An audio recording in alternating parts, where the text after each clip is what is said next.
প্রিয় শিক্ষার্থী বন্ধুরা আসসালামু আলাইকুম।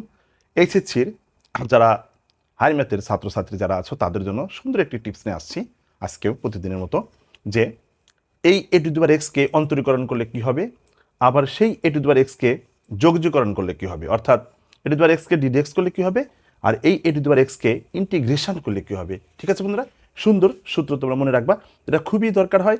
প্রায় অঙ্ক করতে আমাদের লাগবে যে d dx of e to the power x সমান সমান আমরা লিখবো কি, যে এই e to the power x into ln এ।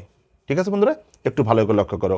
এবার integration e to the power x dx সমান সমান লিখবো আমরা যে এই e to the power x divided by ln e. Okay, আর এই প্লাস সি। দেখো একটু ভালো করে লক্ষ্য করো বন্ধুরা, তাহলে d dx of e to the power x সমান সমান কি, e to the power x into ln e, আর integration e to the power x dx is equal to e to the power x divided